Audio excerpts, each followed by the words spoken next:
Hello everyone, premix में आपका स्वागत है। अभी ना एक पिछला प्रीमिक्स बनाया था मैंने क्लास 12 एनसीईआरटी चैप्टर 4 पे, और अभी जैसे आपको पता है अगेन एनसीईआरटी कोर्स चल रहा है, चैप्टर बाय चैप्टर में चीज़ें कवर कर रहा हूँ। मेरे को लगा ना कि प्रीमिक्स बनाते हैं 12th एनसीईआरटी पे।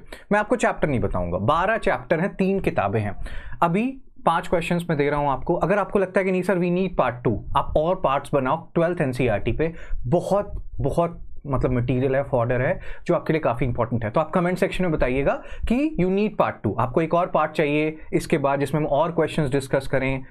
Let's see if you need part 2। चलिए टाइम वेस्ट नहीं करते हैं, क्वेश्चंस देखते हैं, और क्वेश्चंस प्रैक्टिस करना ज़रूरी है। हमारा परख टेस्ट सीरीज चल रहा है, आप सब्जेक्ट वाइज टेस्ट लगाएं, फुल लेंथ टेस्ट लगाएं और क्वेश्चंस ज़रूर लगाएं। क्वेश्चंस लगाना बहुत बहुत बहुत इंपॉर्टेंट है। जितने क्वेश्चंस लगाएंगे चीज़ें दिमाग में उतनी रिटेन होती जाएंगी। ठीक है, तो बिल्कुल ज्वाइन करें और इस परख टेस्ट सीरीज को लें। 20% डिस्काउंट चल रहा है अभी, फ़ायदा उठाएं इसका। ठीक है ना। अब फर्स्ट क्वेश्चन पे आते हैं। सारे क्वेश्चन क्लास 12 एनसीईआरटी से हैं। अब देखते हैं आप कितने सही करते हैं। जितने भी सही करें कमेंट सेक्शन में बताएं, और अगर पार्ट 2 चाहते हैं तो वो भी बताएं, मैं पार्ट 2 भी ले आऊंगा क्लास 12 एनसीईआरटी पे।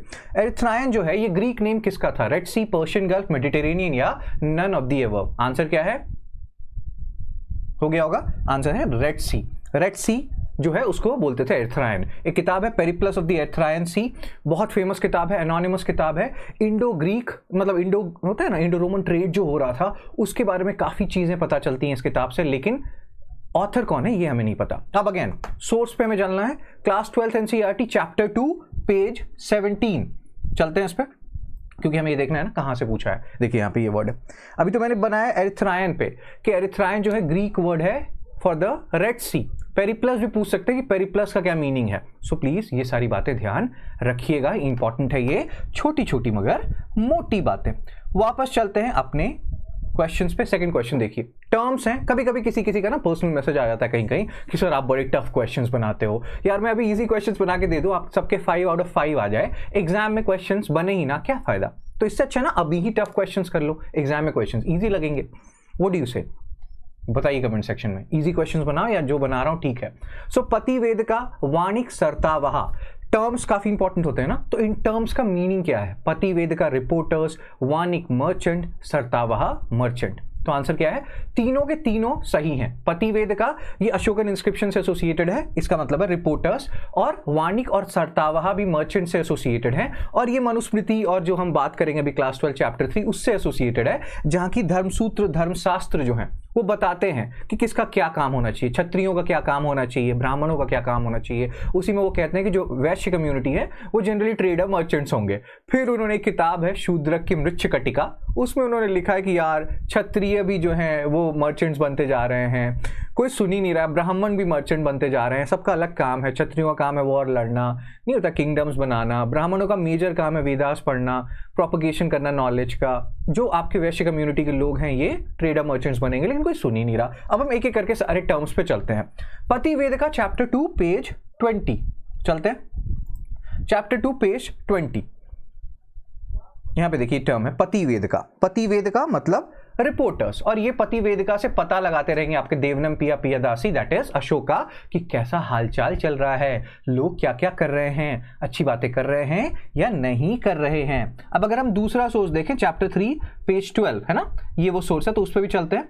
चैप्टर 3 पेज 12 देख लेते हैं। ये सोर्सेज देखना जरूरी है, इससे आपका ना कॉन्फिडेंस बढ़ता जाएगा और आपको रियलाइज होगा कि एनसीईआरटी काफी इंपॉर्टेंट है। अभी हमने क्या बोला कि ना कुछ धर्मसूत्र धर्मशास्त्र जो हैं कुछ चीजें बताती हैं कि एज अ ब्राह्मण आपको क्या करना चाहिए। तो ये जो वाणिक टर्म है ये भी मर्चेंट्स के लिए है, और वो बोलते हैं कि ऑक्यूपेशन होना चाहिए वैश्य कम्युनिटी का, धर्मशास्त्र में ये लिखा है। मृच्छकटिका शूद्रक की, अब इससे ना ये एक इंपॉर्टेंट चीज आपके लिए ध्यान रखिएगा, कभी कभी ना किताबें पूछते हैं, देवी चंद्रगुप्तम, विशाखा दत्ता, ऐसे ही पूछते हैं ब्रोज कि एनसीईआरटी में वर्णन है तो वो पूछेंगे। मृच्छकटिका शूद्रक ने लिखा है, और यहाँ पे जो हीरो है वो कह रहे हैं चारुदत्त जो है, इस पे भारत एक खोज में काफी अच्छा एपिसोड बना हुआ है, यूट्यूब पे आपको फ्री में मिल जाएगा, भारत एक खोज। तो चारुदत्त ब्राह्मण भी है, सर्तावहा दैट इज मर्चेंट भी है। ये 2 टर्म पूछा था मैंने आपसे। और फिर वो कहते हैं कि एक और इंस्क्रिप्शन मिला है जिसमें कि 2 ब्रदर्स हैं जो कहते हैं कि वो क्षत्रिय भी हैं और वो वाणिक भी हैं, मतलब मर्चेंट।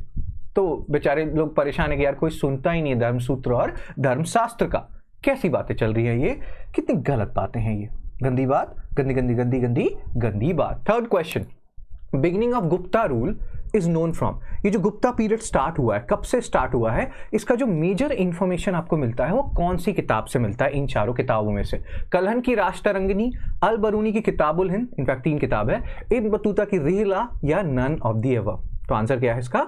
अल बरूनी की किताबुल हिंद। अब देखिए मैं इसको सोर्स आपको दिखाऊंगा, सोर्स में पूरा इंफॉर्मेशन नहीं है, बट ये जो चीज है ना कि 320 AD, कहीं कहीं लिखा रहता है 320 AD से गुप्ता पीरियड स्टार्ट होता है, ये इंफॉर्मेशन आपको अल बरूनी की किताबुल हिंद से मिलता है। और ये चीज उपिंदर सिंह मैम, इनका नाम है उपिंदर सिंह मैम, ये मनमोहन सिंह की बेटी हैं, इनकी किताब है एंशिएंट अर्ली मिडिवल इंडिया, उसमें एक्सप्लिसिटली लिखा हुआ है और भी दूसरी किताबों में लिखा होगा। बहुत ही अच्छी ऑथर है ये। अब हम चैप्टर 2 पेज 23 भी देख लेते हैं कि वहां क्या दिया है कि सर आप ऐसे ऐसे क्वेश्चंस लेके आ जाते हो, फिर मार्क्स आते नहीं है, दुख हो जाता है। देखिए दुख या सुख से मतलब नहीं है, मतलब है कि एग्जाम फोड़ना है, फोड़ने के लिए टफ क्वेश्चंस करने होंगे। देखिए यहाँ पे ना 320C beginning of Gupta rule, इसका जो मेजर इंफॉर्मेशन आपको मिलता है वो मिलता है अल बरूनी की किताबुल हिंद से, तहकीक हिंद से। एनसीईआरटी क्लास 12 एनसीईआरटी चैप्टर 5 में तो 3 हीरो हैं, एक है अल बरूनी, एक है इब्न बतूता और तीसरे हैं बर्नियर। वो इतनी बड़ी चैप्टर है कि जब मैं वो एनसीईआरटी कोर्स ले रहा था मेरे को चैप्टर 2 पार्ट्स में भी करने हैं। मैंने एक पार्ट किया है, अभी सेकंड पार्ट करूंगा। एक पार्ट 35 मिनट का बना, क्योंकि हर एक चीज को डिलिनिएट करके बताना होता है, राइट। चलिए नेक्स्ट क्वेश्चन पे चलते हैं। बातें कम काम ज्यादा। Manusmriti talks about 7 means of acquiring wealth for women. बहुत लोग बात करते हैं कि कहां से आप ये सारे इंफॉर्मेशन लेके आते हो, ये वो, तो अब हम इंफॉर्मेशन के साथ सोर्स भी बताएंगे। Mahabharata was composed over a period of 1000 years। अनुलोम मैरिज, अनुलोम प्रतिलोम मैरिज, ये you should know about this, involves higher varna women and lower varna men. अब इसमें क्या है, स्टेटमेंट कौन सा सही है? सिर्फ बी स्टेटमेंट सही है, ठीक है ना। मनुस्मृति 7 तरीके वुमेन के लिए नहीं, 7 तरीके मेन के लिए बताता है, वो 6 तरीके बताता है वो वुमेन के लिए, हम देखेंगे अभी। महाभारत वो सही है स्टेटमेंट, एनसीईआरटी से लिया गया है। अनुलोम मैरिज में क्या होता है कि लड़के होते हैं हायर वर्ण के, लड़कियां होती है लोअर वर्ण की, ये फिर भी अलाउ करता है धर्मसूत्र धर्मशास्त्र। प्रतिलोम मैरिज जो है उल्टा होता है, जिसमें कि हायर वर्ण की वुमेन होती हैं और लोअर वर्ण के मेन होते हैं, वो अलाउड नहीं है धर्मसूत्र और धर्मशास्त्र में। अब अगेन तो इसका मतलब हो गया एक ही स्टेटमेंट सही है। सोर्स पे चलते हैं, मनुस्मृति चैप्टर 3 पेज 17 और चैप्टर 3 पेज 1, ठीक है ना। तो चलिए पहले पेज 1 पे चल लेते हैं।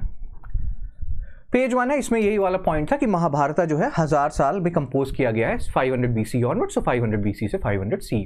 फिर हमने और जाना है 17 पेज नंबर पे, चलिए 17 पे चलते हैं।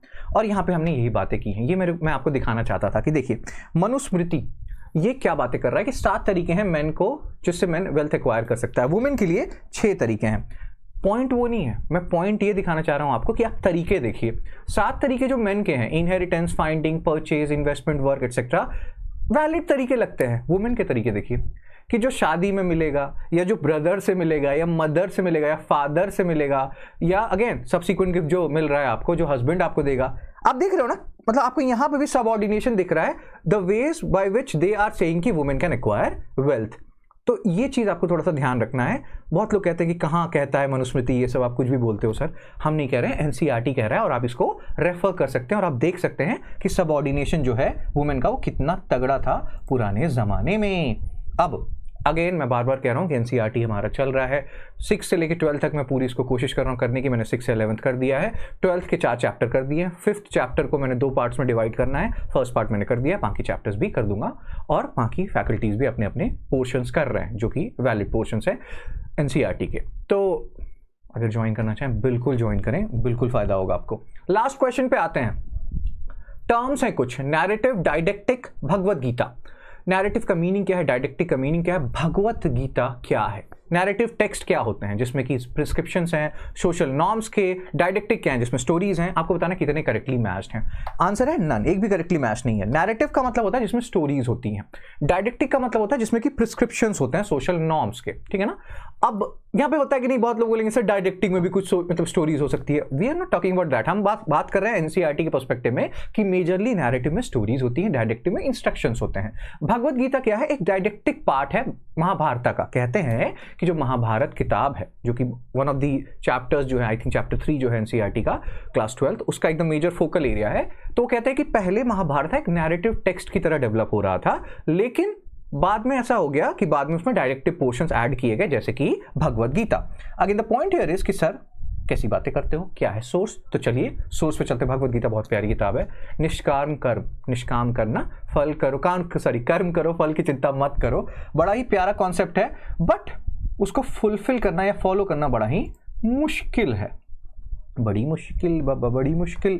अब यहाँ पे क्या है, नैरेटिव और डायडेक्टिक। अभी हमने क्या देखा कि नैरेटिव टेक्स्ट क्या है, जिसमें कि स्टोरीज होती हैं। डायडेक्टिक क्या है, जिसमें कि प्रिस्क्रिप्शंस होता है अबाउट सोशल नॉर्म्स।